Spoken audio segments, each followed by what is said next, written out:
என் பெயர் சா கார்த்திகேயன். என் பள்ளி பெயர் டிடிவிஎஸ் பள்ளி.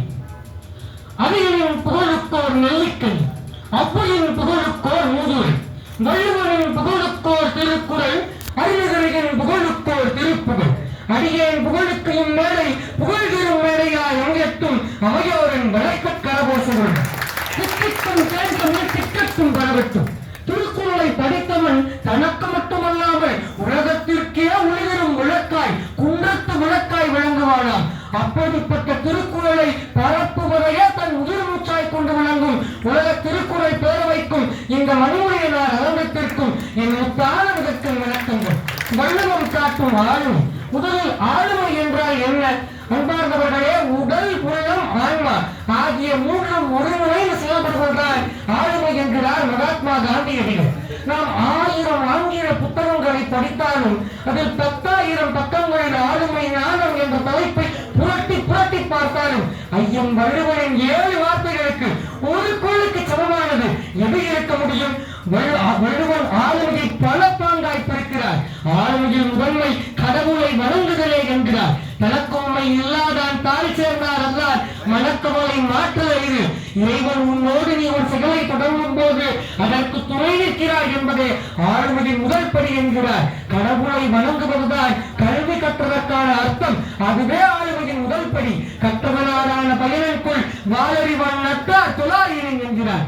அடுத்தபடியாக ஆளுமைக்கு மிகவும் முக்கியமானது முயற்சி என்கிறார் ஐயன் வள்ளுவன். முயலும் வெல்லும், ஆமையும் வெல்லும், முயலாமை என்றும் தோற்கத்தான் செய்யும். தெய்வத்தால் ஆகாது எனினும் முயற்சி தன் மெய்வருத்துக் கூறுதல். நீ நம்பிய தெய்வமே உன்னை கைவிட்டாலும் உன் முயற்சி உன் ஆளுமையை கூட்டி உன்னை வெற்றி பாதையில் சேர்த்தே தீரும் என்கிறார். அடுத்ததாக ஆளுமைக்கு மிகவும் முக்கியம் என்று சொல் வன்மையை கூறுகிறார் ஐயன் வள்ளுவன்.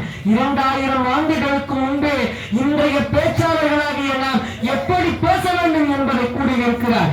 சொல்லும் சொல்லை புரிந்தோர் சொல் அச்சொல் வெல்லும் சொல் உண்மை எறிந்து என்று நாம் சொல்லும் சொல்லை வெல்லுவதற்கு வேறொரு சொல் இல்லாதவருக்கு பேச வேண்டுமா? ஆமன் பார்ந்தவர்களே, அறிஞர் அண்ணா, கலைஞர், தமக்கு குன்றக்குடியடிகளார், மணிமொழியினார் ஆகிய அனைவரும் சிறந்த பேச்சாளர்கள். இவர்களின் பேச்சுக்களை கேட்டுக்கொண்டே இருக்கலாம். அதற்கு காரணம் என்ன? ஐயன் வள்ளுவன் காட்டும் ஆளுமையை படித்தவனால் தானே.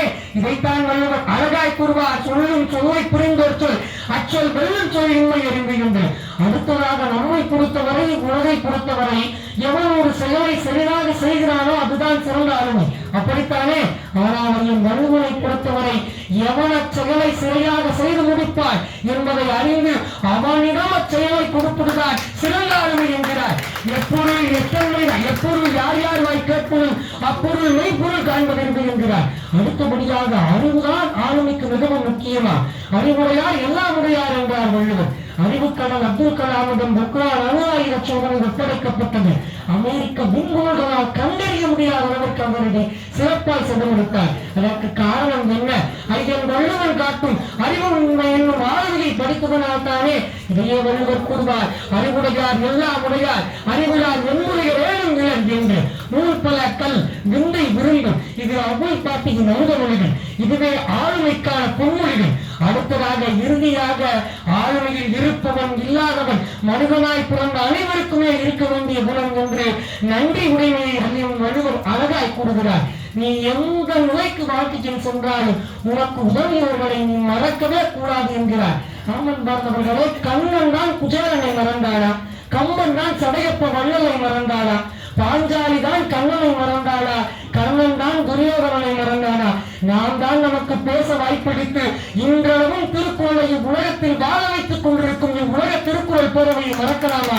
இதைத்தான் வள்ளுவர் அழகாய் கூறுவார், காலத்தினால் செய்த ஓவி சிறியனும் ஞானத்தின் மானப்பெரிது என்று. இறுதியாக ஐயன் வள்ளுவன் கூறிய ஆளுமை என்பது பேரென்ற பெருவெளிச்சத்திற்கு சமமானது. நான் இங்கு கூறியதோ ஆயை கண்டிடா சிறுதுளி நீர் போல அவரே அவருக்கு சமமானவர் என்று கூறி ஏன் ஐயன் வள்ளுவன் காட்டும் ஆளுமை சிறந்ததென்றால் அவன் காட்டிய ஆளுமையை கடவுள் வாழ்த்து, நன்றி உடைமை, முயற்சி ஆகிய அனைத்து ஆளுமையும் பின்பற்றிய தலைவன் இருக்கும் தேசம் எப்படி இருக்கும் என்பதையும் அவரே கூறியிருக்கிறார். உள்பசியும் ஒவ்வொரு புனியும் செருப்பதையும் சேராதிகள் தேசம் என்றார். அவர் கூறிய ஆளுமை இருக்கும் தலைவரின் தேசம் உள்பசி இல்லாமல் இருக்குமா? ஒவ்வொரு புனி இல்லாமல் இருக்குமா? செருக்கின்ற பகை பார்த்தீங்களா சேரான தேசமாக இருக்குமா? அத்தேசம் வள்ளுவனின் கனவு தேசம் நம் பாரத தேசமாக இருக்கட்டும். நாளைய ஆளுமைகளாகிய நாம் அனைவரும் ஐயன் வள்ளுவன் கூறிய ஆளுமையை பின்பற்றி அத்தேசத்தை பாரத தேசமாக மாற்றி காட்டுவோம் என்று நல்ல வாய்ப்பளித்த நல்முயங்கள் அனைவருக்கும் நன்றி கூறி விடைபெறுகிறேன். நன்றி. நல்லா பேசுவார்னு சொல்லுவதை விட சிறப்பாக